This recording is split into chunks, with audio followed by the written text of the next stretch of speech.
Voilà, bonjour, le prochain numéro du mois de juillet sera sur la douceur. En ces temps où l'actualité nous fait un peu violence, nous sommes dit à la rédaction qu'il serait bon de choisir un thème qui soit une consolation pour nous. Et nous avons donc décidé de traiter de la douceur.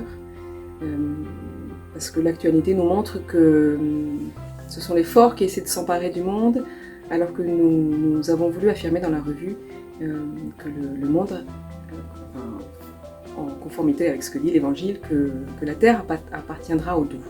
Et que ce sont les doux qui ont la capacité et le pouvoir de faire croître ce qui désire pousser, ce qui est en germe, et non pas les forts.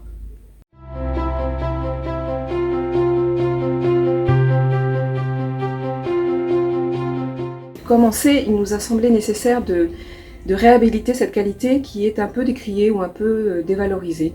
On a tendance à penser que les doux sont des faibles ou sont des mous même, ou que la douceur est mièvre, alors que nous avons voulu dire et voulu montrer par ce numéro que la douceur est une force, qu'elle est notre force, d'où le titre. Voilà.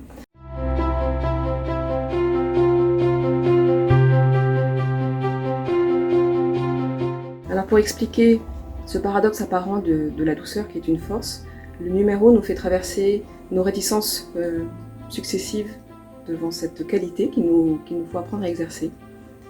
Nous allons d'abord nous expliquer pourquoi nous avons peur devant la douceur qui nous met à nu, qui nous met au risque de la vulnérabilité.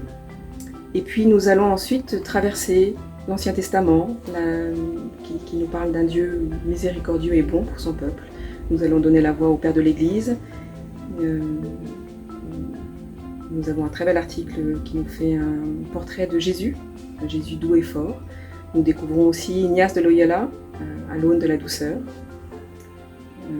Et puis nous essayons de comprendre, peut-être au fur et à mesure de ce numéro, comment la douceur est une puissance de vie.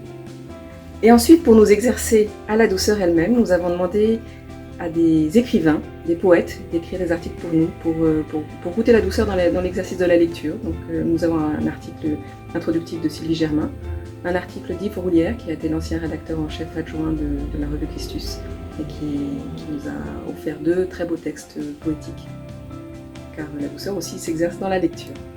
Vous avez tout l'été pour vous exercer à la douceur et être prêt à reprendre l'année sur un pied nouveau et doux. Bonne lecture!